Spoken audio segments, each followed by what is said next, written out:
Hello everyone, welcome back to the honest reaction. मैं अदिति आप सभी का स्वागत करती हूँ फिर से एक नई वीडियो में। थंबनेल और टाइटल देखकर समझ गए मैं किस पर्सन के लिए बात करने वाली हूँ। सो बिना टाइम वेस्ट किए चलिए वीडियो शुरू करते हैं। डिटेल में हम बात करते हैं।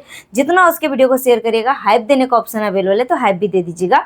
सो यहाँ पे आज मैं फिर से बात करने वाली हूँ फर्स्ट वाइफ और पति चोरनी को लेकर मैं बात करने वाली हूँ, क्योंकि पति चोरनी से रिलेटेड मेरे पास सवाल आ रहे हैं, रिक्वेस्ट आ रहे हैं कि दीदी पति चोरनी के ऊपर बात करो। पति चोरनी जो है प्रेग्नेंट है और ऐसे लग रहा है देखकर। और तो इसी टॉपिक पे मैं बात करने वाली हूँ कि पति चोरनी जो है फाइनली मम्मी बनने वाली, माँ बनने वाली, तीसरे बच्चे को जन्म देने वाली है पति चोरनी। ये कितनी सच्चाई है नहीं है इसके ऊपर मैं बात करने वाली हूँ, ठीक है।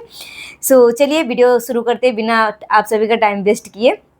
और फर्स्ट वाइफ जो है अपना जॉब पे गई हुई है और उसको जॉब पे मतलब देखा गया है कि वो लाइव में रो रही थी, प्रोडक्ट को प्रमोशन कर रही थी। वहाँ पे जहाँ पे लिपस्टिक का शेड दिखा रही है वहाँ पे उसकी आंखों में बहुत ज़्यादा आंसू भरा हुआ है और सिसक भी रही है। पब्लिक ने सवाल भी किया कि दीदी आप रो मत, आप स्ट्रांग बनो और ठीक है उसको ताकत बनाओ और रोने से कुछ नहीं होगा, वो कमज़ोर मत बनो और जैसे को तैसे वाला जवाब दो। बहुत सारे मोटिवेट करने वाला कमेंट किया है पब्लिक ने।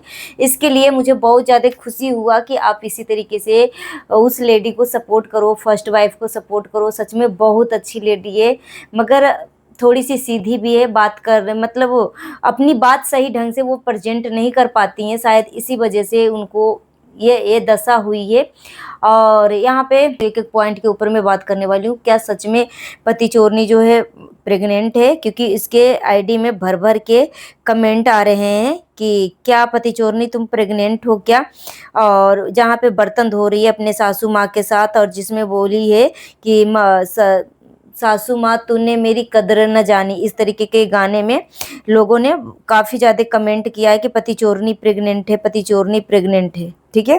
और साथ ही साथ मैं बात करने वाली हूँ कि पति चोरनी एक इवेंट में जाने वाली है, ठीक है। और वो इवेंट का जो ऑर्गेनाइजर है वो उनका मैंने एक वीडियो देखा है जिसमें बोल रही थी कि मेरे पास इस तरीके का कमेंट आया कि आप पति चोरनी को क्यों इनवाइट करे हो, ऐसी औरतें समाज में गंदगी फैलाती है, ऐसी औरतों को नहीं आपको बुलाना चाहिए था, आप क्या समाज में संदेश देना चाहते हो।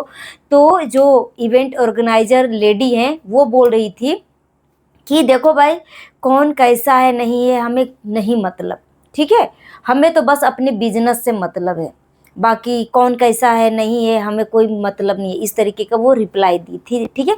मगर फिर उसी मैडम के आईडी में बोला जा रहा है कि जब इस तरीके की जब आपको मतलब नहीं था तो पिछले 1.5 साल जो अभी कंट्रोवर्सी चला था सचिन मनीषा और नेहा आशीष तिवारी को लेकर, तो उसमें नेहा तिवारी को क्यों अपने इवेंट से निकाल दिया गया था, उनको क्यों नहीं बुलाया था अपने इवेंट में, ठीक है।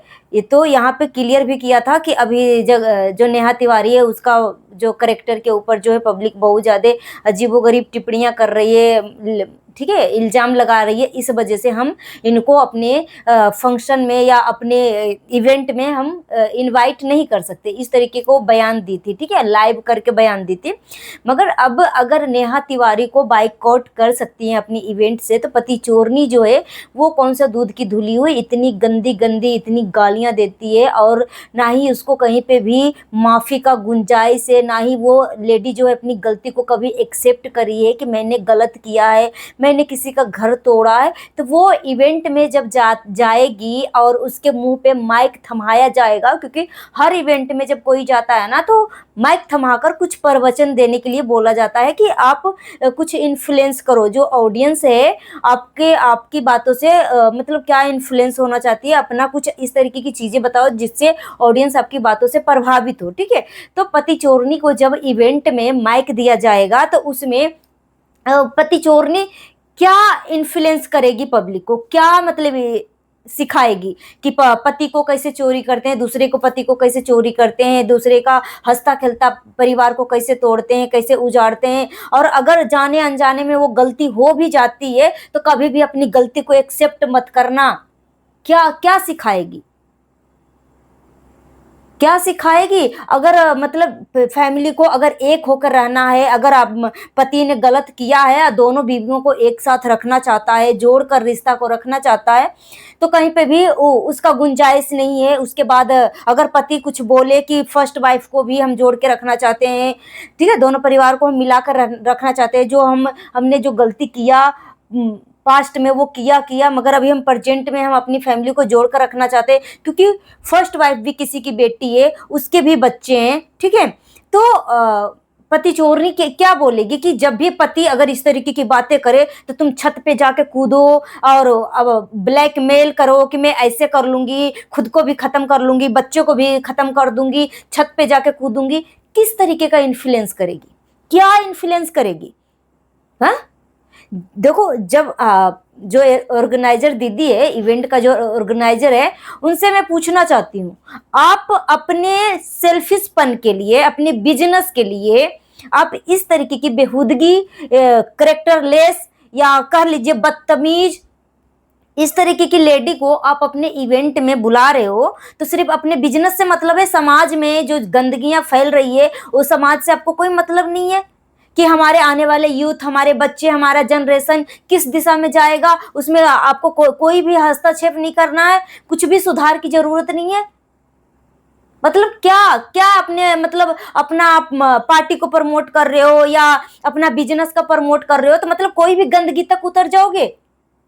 तो इस तरीके से समाज की सभी बेटियां बोलेगी कि चलो भाई, हम अब अपने पति को छोड़ के किसी और के पति को धर लेते हैं, या कोई भी बोलेगा कि अरे ये बहुत अमीर है और ये शादीशुदा है तो इससे क्या फर्क पड़ता है, दो गालियां ही तो मिलेगा, करेक्टर पे ही तो उंगलियां उठेगी, मगर हमें बिजनेस में तो काम मिल जाएगा, हमें पैसे तो मिलेंगे, हमें लोग इनवाइट तो करेंगे, हमें स्टेज पर बुला कर हमारे लिए तालियां तो बजाएंगे। हम हमारे समाज की पीढ़ियों को, हम अपने बच्चे को क्या शिक्षा देंगे? जो इवेंट ऑर्गेनाइजर जो दीदी हैं, उनसे मैं पूछ रही हूँ कि क्या अपने सेल्फिशपन के लिए आप आने वाली पीढ़ी में इस तरीके की गंदगी आप भरना चाह रही हैं? जहां पे जिस औरत में बोलते हैं ना कि अगर हम गलती करते हैं ना, और अगर हम अपनी गलती को एक्सेप्ट करते हैं तो वो गलती को माफ कर देना चाहिए, मगर जो गलती किया और कभी भी अपनी गलती को एक्सेप्ट नहीं किया, अपनी गलती दूसरे को ऊपर थोपा कि मेरी कोई गलती नहीं है, सामने वाला का गलती है, ऐसे लोगों को अपने इवेंट में बुला रही है। तो जब इसको बुला रही थी तो आप नेहा आशीष तिवारी को क्यों नहीं बुलाया? तो देख लो भाई, ये हमारे समाज को कौन सी दिशा में लेके जा रहे हैं। इस तरीके से तो हमारी न्यू जनरेशन के बच्चे जो है क्या सीखेंगे कि पैसे वाले बंदे को पकड़ लो या किसी के भी हंसता खेलता परिवार को तोड़ मरोड़ दो, गालियां मिलेगी, फिर मगर आपको बिजनेस भी मिलेगा, आपको पैसा भी मिलेगा, आपको प्रमोशन भी मिलेगा, सब कुछ मिलेगा। मतलब इससे सीख क्या मिल रही है हमारे बच्चे को? यही मिल रही है ना कि किसी का भी हंसता खेलता परिवार में घुस के उसके धज्जियां उड़ा दो और अपनी गलती का भी एक्सेप्ट मत करो। रही बात प्रेग्नेंट की, तो मैंने भी इसकी कई वीडियो मैंने पति चोरनी को देखा, क्योंकि मैं जब नहीं बनाती हूँ ना तो मैं नहीं देखती हूँ, और मेरे पास जब रिक्वेस्ट आती है तो मुझे देखना पड़ता है। तो मैंने कई वीडियो इसे देखा जिसमें हाँ पति चोरनी प्रेग्नेंट है, और पहले जो है पूरा पेट जो है दिखा दिखा कर नाचती थी, मगर अब पेट नहीं दिखाती है। लगता है कि 3 महीने 3.5 महीने का प्रेगनेंसी है इसके पेट में, ठीक है। तो ये प्रेग्नेंट है, मुझे भी लग रहा है। और फर्स्ट वाइफ को मैं बोलना चाहूंगी कि आप रो मत, रोने से अब कुछ नहीं होगा। अगर देखो पति जो मतलब फर्स्ट वाइफ जो है बिजनेस के लिए जॉब पे निकलती है, तो पति चोरनी घर पे आकर कब्जा करती है, कब्जा करती है। पहले उसका जूठन पति को खाया, उसके बाद फर्स्ट वाइफ के जूठन को धोने के लिए आया। ये पति चोरनी का यही एक काम बचा हुआ था। तो यहाँ पे देखो, पति चोरनी दूसरे के घर पे, फर्स्ट वाइफ के घर पे आके वो अय्यासी कर सकती है, मौज मस्ती कर सकती है, तो फर्स्ट वाइफ क्यों नहीं पति चोरनी के घर पे जाके अय्यासी कर सकती है, क्यों नहीं मौज मस्ती कर सकती है? जैसे को तैसा देना चाहिए, रोने की बजाय। रोने से कुछ नहीं होगा, अब जैसे को तैसे वाला दो। अगर पति चोरनी तुम्हारे घर पे आ रही है ना, तो तुम भी जाओ उसके घर पे और फुल ऐशो आराम की जिंदगी जियो, क्योंकि उस घर पे तुम्हें हर एक सुविधाएं मिलेगी। तो रोने से कुछ नहीं होगा, जैसे को तैसे वाला जवाब देना पड़ेगा। और क्योंकि तुम्हारा बच्चा और सोचो फर्स्ट वाइफ का बार बार चैनल को डिलीट करवा दिया जाता है। कौन डिलीट करवाता है भाई? इंस्टाग्राम पे फर्स्ट वाइफ को लगता है कि कुछ 8 लाख 9 लाख फॉलोवर्स हो चुके थे, वो चैनल को डिलीट करवा दिया गया।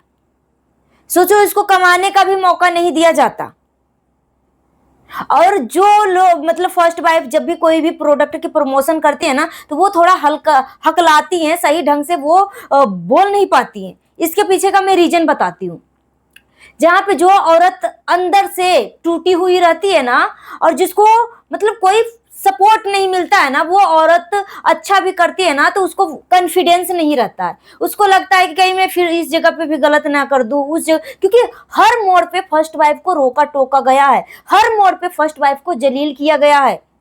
ठीक है, तो जिस तरीके से सामने वाले को इमेज बनाओगे हर बार हर वक्त एनी टाइम, उसकी गलती ना होते हुए भी उसी को गलत ठहराओगे, हर चीज में आप ताना मारोगे, उसको नीचा दिखाओगे, तो वो उसके मन में कभी भी वो कॉन्फिडेंस नहीं आ पाएगा। और फर्स्ट वाइफ प्रोडक्ट बेचते समय जो हकलाती है या ढिसमिसाती है, सही से बोल नहीं पाती है ना, इसके पीछे का रीजन यही है कि वो क्योंकि उसको शुरू से हर बात के लिए टॉर्चर किया गया है। रिश्तों को लेकर हर चीज के लिए इसको टॉर्चर किया गया है। इसको कभी भी मतलब बोलते हैं ना, कभी भी इमोशनल सपोर्ट नहीं मिला उस लेडी को, कोई भी नहीं दिया उसको इमोशनल सपोर्ट। तो फर्स्ट वाइफ अब रोने से कुछ नहीं होगा, मतलब अंदर से स्ट्रांग बनो और जैसे को तैसा वाला तगड़ा वाला जवाब दो। ठीक है, आंसू मत बहाओ, आंसू को हथियार बनाओ। अगर पति चोर नहीं तुम्हारे घर पे आकर ऐश आराम कर सकती है, मौज मार सकती है, क्यों? तुम्हारा घर क्या कोई आश्रम है क्या कि कोई भी आके मतलब कुछ भी मतलब आके यहाँ पे कर जाए, और उसका घर मतलब घर है और तुम्हारा घर नहीं है। जब फर्स्ट वाइफ उसके घर पे जाके एक रात बिताई थी अपने पति के साथ, तो बेड बिस्तर गद्दा सब चेंज कर दिया, सिर्फ पति को छोड़कर। जो कि असली में तो पति को ही चेंज करना चाहिए था। तो ये पति चोरनी नीच औरत का यही औकात है। तो मैं फर्स्ट वाइफ से यही बोलना चाहूंगी, आंसू मत बनाओ, आंसू का ताकत बनाओ। अगर तुम कुछ लीगल नहीं कर पाओगी ना, तो जैसे को तैसा वाला जवाब दो। ठीक है, और बाकी जो होगा पब्लिक देख लेगी। सो गाइस, मिलती हूँ नेक्स्ट वीडियो में। Thanks for watching. जितना उसके वीडियो को शेयर करिएगा, हाइप देने का ऑप्शन अवेलेबल है तो हाइप भी दीजिएगा। अगर मेरी बातों से किसी को तकलीफ पहुंची है तो प्लीज तकलीफ लगने वाली बात कमेंट करके जरूर बताइएगा। Thank you.